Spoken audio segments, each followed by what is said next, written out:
Looks like we're live. I'm connected. I'm just checking my sound.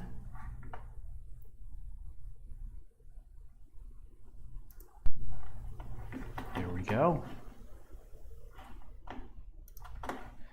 Okay, so today what I wanted to do was I'm thinking about it's a general topic called calculus of variations, but the history of this is that it came up from this problem of the brachistochrone.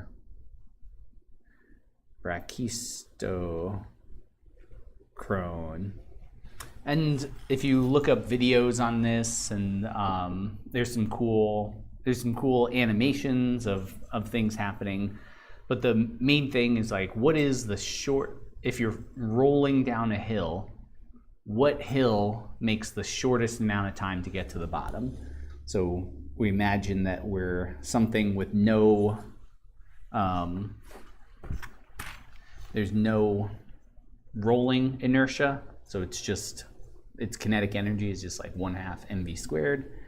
It goes down some kind of slope, and then at the end, we get to some point here. So I'm saying, what I was thinking about was like, okay, if I'm trying to drop by height h, and I want to move a total distance of length L, what should this path look like? Should it be a straight line? Should it be some kind of parabola, something like this? Should it go out first and then down? There's lots of different things that can happen, but at face value, what I'm really working with is like this curve is some function of my distance x. So if I know what that function is, I can figure out how long it takes to go down that curve, and then I could change the function and see how much time it takes in the next iteration. So how do I know how this thing is going to move down this curve? Well, I could say that the total time is going to be we'll do this. Should we do total distance and average distance? We'll make it, so here's x, this is like my x0, this is my x1. So if I look at the integral of x0 to x1 of the change, so each step along this path, each one of those little ds terms divided by the current speed along that path, that's going to tell me how long it takes to go down this curve. So this is the idea of the brachistochrone, is how do I make a curve and get down it as fast as possible? And again, we're looking at like gravity. Gravity is the only thing really pulling us down this curve. So if I look at like what's happening anywhere along here, initially I could say my T1 plus, I guess it's 0, right? T0 plus V0 plus the work to go from 1 to 2. Oops. 1 to 2. I like to put it at the bottom. Non-conservative is T of x plus my potential energy at x, because I'm only talking about one degree of freedom kind of travel. Although it's traveling in 2 dimensions, if I'm at a given x location, I have to be at some y location. The only time that wouldn't be true would be if I tried to design like a loop-de-loop to get down here, but there's no way that traveling back up is going to be shorter than just going straight down. So I'm going to say we can't do loop-de-loops. Maybe we could have little like bumps in it like that, but it's not going to help to add a loop back on where it was. So every x is one given f of x, like y location. To start, just say there's no friction. We're sliding. Initially, I can say there's 0 initial, and then over here I have an mgh is a 1/2 mv squared plus my current mgf of x, because the height that I am. So at the bottom, I have 1/2 mv squared is mgh, because I should be down here at y equals 0 at the bottom. And at the top, I have v is 0, so there's something that initially gets it moving. All right, so let's take a look at, and I started writing this out here in this Pluto notebook, which is a Julia version of kind of like a Jupyter notebook, if you're familiar. 1/2 mv squared. Oh, but I missed this part. That's okay. We'll get back to it, right?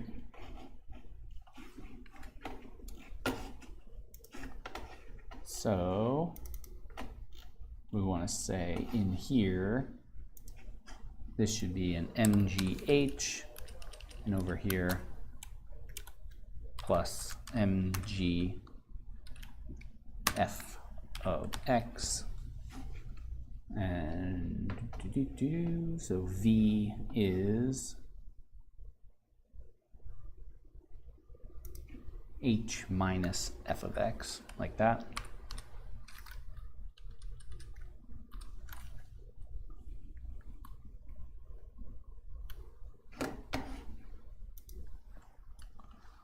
H minus f, just trying to update, and we'll hide this. So I have this square root, and maybe you've seen this equation before, that the path length is dx times square root 1 plus f prime squared. So if we have a curve, then the total distance along that curve, or even the change in distance, is going to be 1 plus that derivative squared of our function. So I'll set up some parameters. H is 1, G is 9.81. Here is that kind of general function that I came up with, where if I take the integral of this function from 0 to L, then I know the total time. And here I didn't define f or df yet. I'm just saying, like, if I know the function and I know its derivative, I can figure out what the total time is, because I can integrate that. And let's get rid of this one. Delete that. So now total time.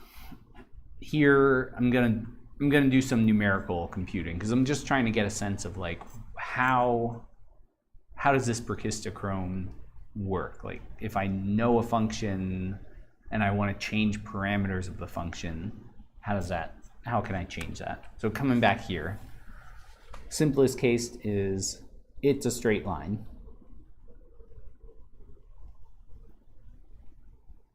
So if that's the case, then I start here and I end there. I have to go down that straight line. And so my slope is fixed. It has to drop by an h, and it has to move an L, so I have a fixed slope, and I have a fixed intercept that this has to start at h. So for a straight line, there's not really anything interesting to say. But what if I say, and this is what I wanted to kind of look at today, was what if there's a parabola? It could be a parabola, and I could add as many terms. It could be a parabola, it could be a cubic, it could be 100th order polynomial. So if this is a parabola, I still have the same start, same finish, and I could do something like this, where maybe the bottom is a 0 slope, or maybe I could do something like a little more like that. Maybe I can increase the speed by moving values here of saying I want to build a parabola with all these different locations along here. And as I'm doing that, I'm changing what that function is. So here my f of x is sum a x squared plus sum b times x plus sum c. So my f prime of x is 2a. Well, if I could actually write, is a 2a plus b. And now we're talking. Like, now we can have a function, we can have its derivative. And if I know these two things, I can plug it in here and get that integral. All right, so let's take a look. How are we going to do this? So I have big F of little f and df, and then I have t, which is a function of that big F, little f, df. L is our total distance, so let's just set this one equal to 1, since that's all I want to do, and dx will make this like a small number. The smaller the better. I'm starting at a step of dx because if I try to figure out like what is my speed at 0 when x is 0, I'm going to have a divide by 0 issue. So really I'm integrating from like a tiny dx to L. So we'll miss out on a tiny sliver of time, but that's all right. The smaller we make it, the closer it'll get. And then sum up those values of f times dx and then get our total t value here. And let's delete this one. All right, so now I'm going to build a parabola. And how am I doing this? Let's take a look. What is a parabola? What am I really doing with a parabola? Really what I'm saying is that f of 0 has to be h, which has to be a times 0 plus b times 0 plus c. So really, no matter what, c has to be equal to h. F of, I'm going to say 0.5 just to give us this halfway point, is going to be equal to some y value. I'll call it y1. And that has to be a times 1/2 squared plus b times 1/2 plus, and again, I could say h here. And then finally, f of 1, or f of L, is going to be 0, which has to be a times 1 squared plus b times 1 plus h. So that'll give us our A and B and C terms in here. And rather than have 3 equations, 3 unknowns, and try to solve them one at a time, well, here 2 equation, 2 unknown. Let's just plug it into A, B, C equals h, y1, 0. And now I have a 0 squared, a 0, and a 1. And then I have 1/2 squared, a 1/2, and a 1. And then a 1 squared, a 1, and a 1. And if I can solve this linear algebra problem, then I know what A, B, and C are. And all of this, we're getting to calculus soon, the variational calculus. But first I just wanted to figure out, like, if I knew what the function was, how would I even go about like finding the best function? And this is one way to go about it. Like, all right, I have these 3 terms, I can change them however I want, but I do need it to start and end where it has to start and end. Okay, so I'm building this parabola. So if I give it an input for an x1, y1 location, somewhere in the halfway, somewhere between 0 and 1, I could say anywhere, then it'll tell me what my functions f and df are. And I'm just solving this with a, let's zoom in a little bit, solving this with a backslash in Julia, and then returning f and df. All right, looking good so far. So if I build this parabola, it just outputs this f and df. Nothing, doesn't really seem to help. F of 0 is this, f of 0.5 is 0.6, which is what I had said here. Oh no, 0.6, there we go. So 0.6 is that 0.5 location, just showing that we can plug in whatever we want. I could even plot this, right? Let's say, let's just plot.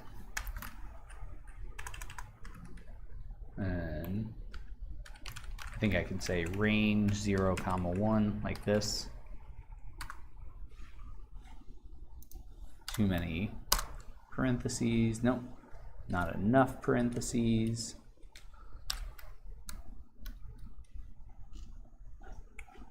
Oh yeah. All right. Here's one thing that in Python I'm used to, just like running functions and it knows what to do with them. There we go. So in this case, looks almost like a straight line, versus if I say 0.5 and 0.1.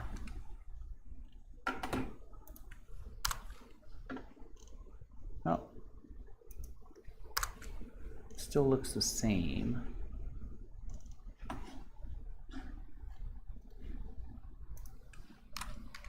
Oh, I know. Step equals 0.1. There we go. All right, now we can look at a parabola, right? Okay, so what I was doing here is I was giving it a range of values, but it was taking step sizes of 1. And so all I was looking at was the boundary conditions, which are the same for all of them. So now I could change this to a 0.2. It'll drop it down even further. Oh yeah, because I changed like where that. So 0.5, make this that it has to go through 0 there. So halfway it goes through 0, then it comes back up. So anyway, we can, and this one, don't need this anymore, just delete it.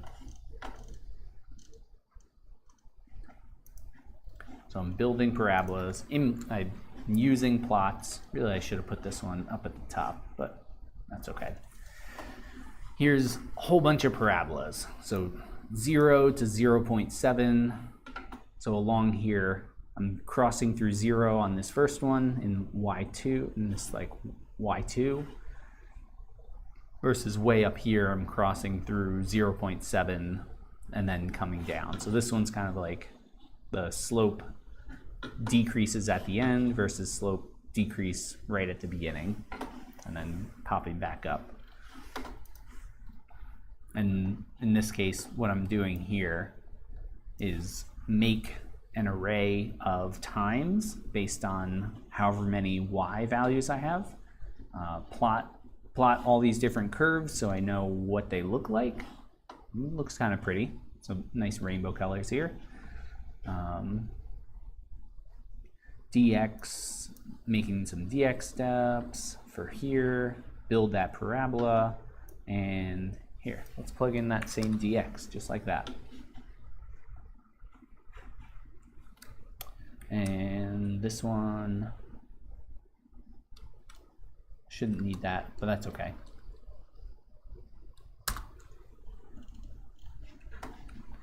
All right, so now I've got, what I did was create a whole bunch of t values based on the length based on each function in here. So t is a function of functions. It needs both the function f, like what is the shape here, and I need the slope, like what are the, and in this case most of them should have constant slope, but what does that look like? Or not constant. It'll have a chain, like a constant slope of slopes anyway. Okay, then we get this curve here going from,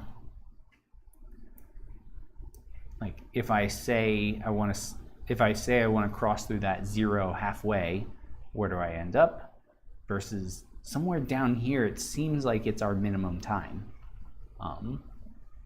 So maybe I want to zoom in more in this 0.2 to 0.4 range. But in reality, I don't even know that this is a parabola. So what I'm doing is changing this function made of functions by and here I simplified it down to one parameter of like, here if my function crosses through a single point that I specified, and I do get some minimum time that, at least in this case, it's somewhere around 0.59 seconds, so less than 0.6 seconds. We can take more time if we want. We can make the path not as long as we want, but we could probably make some crazy paths where it never actually gets to the bottom. So the question is, with this like function of functions, where I've got my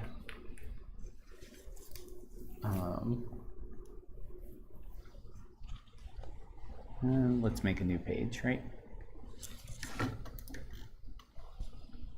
T is a function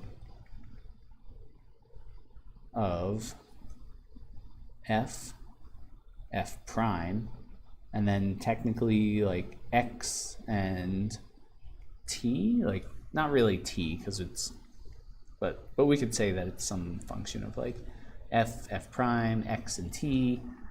So if I wanted to take derivatives, because really that's the way to find a minimum, right? We say dt,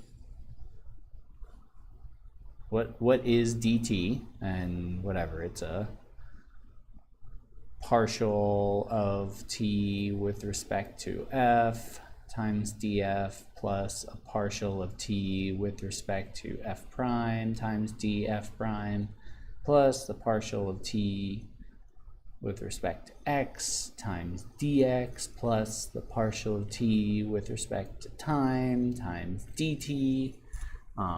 And if I do all that work and take all these partial derivatives, I can figure out like when is that dt d something, when is that equal to 0, and solve for that kind of problem. Because that's like, if we had a problem like this, when is the slope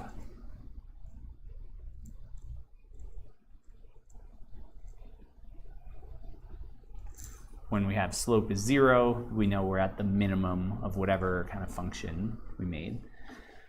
But usually a function is like maybe a function of t and x or xyz or something. But in this case, the f of x is a function of x, and so rather than trying to do all of this like multivariable calculus, we need a new approach.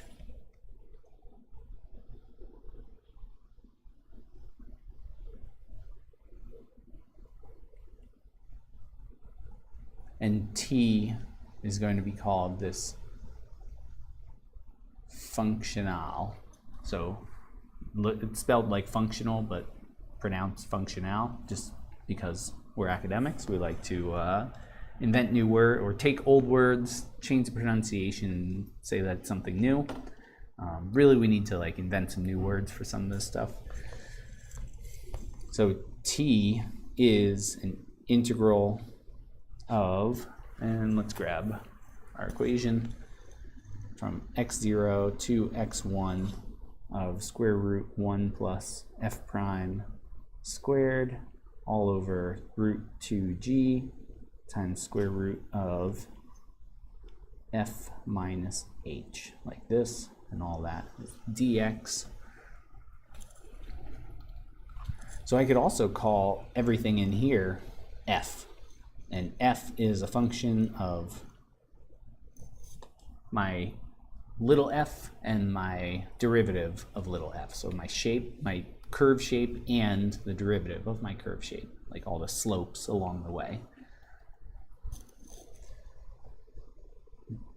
So instead of saying like dt, like how does t change as a function of like little steps, like little x's and little y's and these things, I'm gonna say like how does this change as a function of its function? So how does my functionale change as all the little functions inside are changing?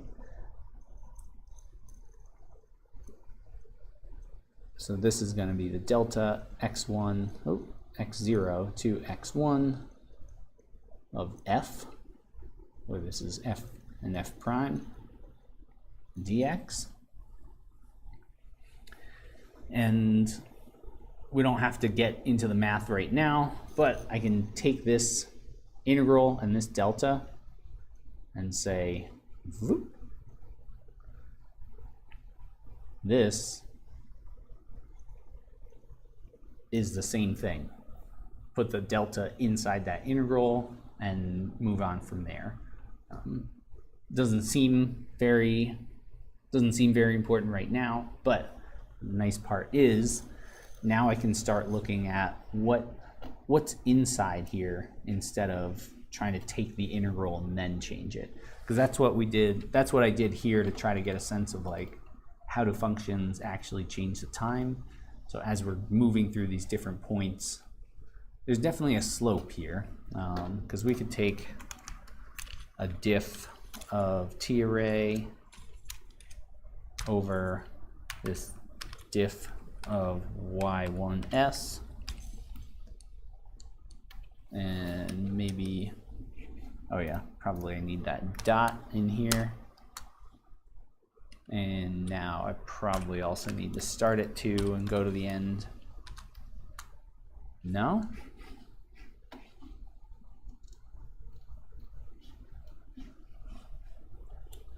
Missing. How do I fix it?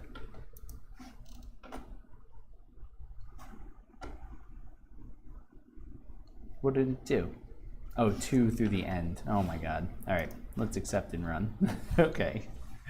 Okay, so here, now I can see like the slope of that. So what was the change in t? When the slope is 0, that's my minimum value. So right here at like 0.275, I don't know, 0.27, something like that. Right between 0.2 and 0.3.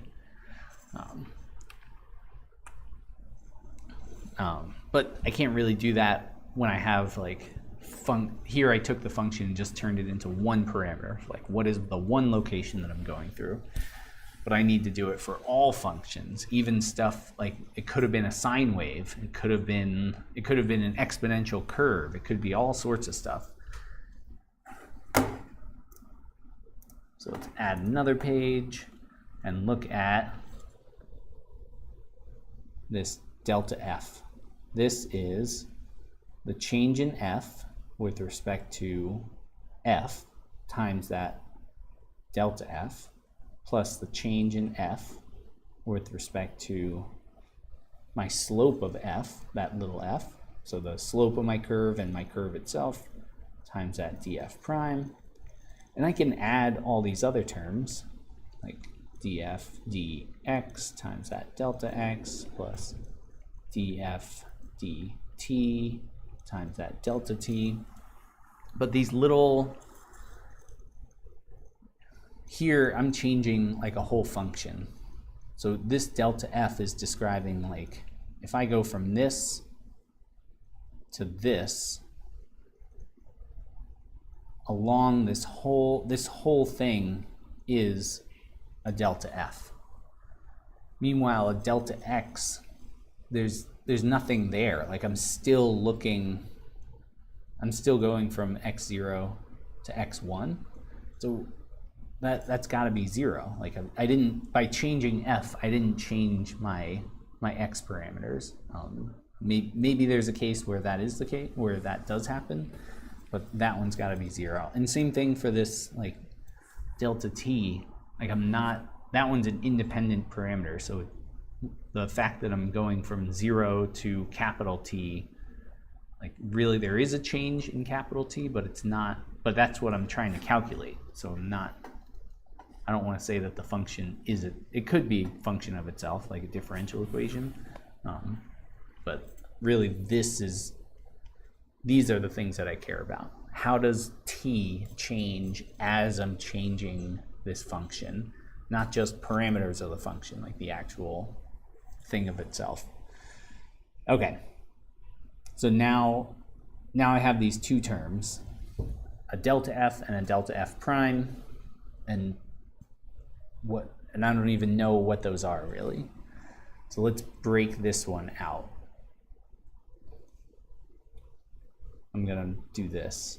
dx of df over df prime times delta f.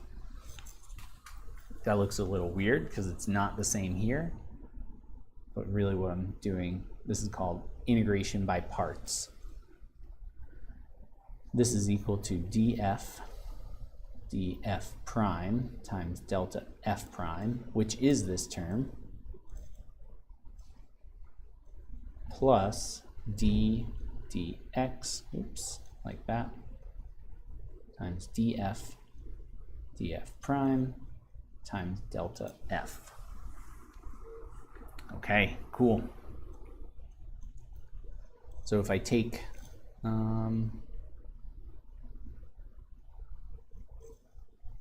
do a little bit of moving around, take all that, move it over here, take all this, move it over there,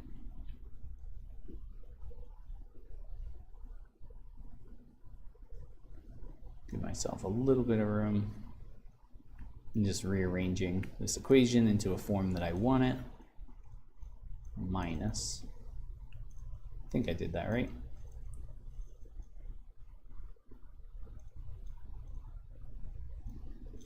Yep, good to go. So I can take this term, replace it with these two terms. So delta f is now dx of df prime times delta f minus dx of df prime. Let's put this stuff, sorry, I'm gonna mix and match a little bit.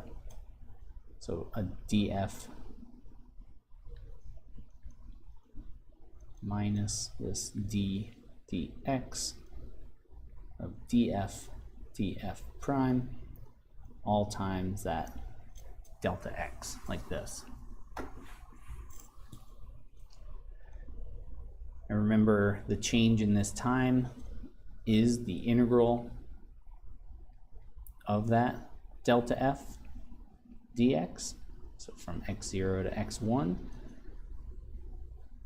So this term is f evaluated at those boundary conditions. So this is going to be df prime times delta f, but only at x0 and x1 as I take that integral, and then in here plus the integral from x0 to x1, or I could say minus, let's do minus, dx df prime minus df like this, and all times that dx here. And it feels like we're kind of jumping around, introducing a lot of new math. But the really cool part here is that in order for this to be a minimum, like this thing has, in order for this delta t to be 0, everything inside here also has to be 0. This integral has to be 0. And these boundary conditions are not really affecting this total integral as I'm changing f around. And here this is all times that delta f value. So I got everything into one, like what happens when I change my function kind of deal. So if I can get to the point where ddx of df prime minus df df equals 0, t is now a minimum. Whoa. And the cool thing about this is that f is a known function. Like I already know, I already defined f as this thing. So I can take a derivative of it. I can take a derivative of f prime. I can take another ddx of it and start getting to the point of like, all right, well, how do I find that minimum t value? But the goal is still the same thing that we did here of like, all right, if I consider all these different shapes of parabolas, then which one's the best? Versus all these different shapes of maybe quadratic, or oh my god, third order, fourth order, fifth order, or if we had a sine wave, like should it go up and down? What's the period, the frequency? And yeah, we don't have to get into the next steps of like doing a whole bunch of partial derivatives, but this part I think is really cool and a very powerful method that all came from this idea of what is the shortest path as you're going down a hill. Like how do I maximize my speed along this curve such that the total time is minimized? And at first, the first thought was like just draw a straight line. But we saw even from this initial, like one of these, this blue or purple curve is when we just have a straight line kind of drawn, and that's somewhere in here. Let's get back to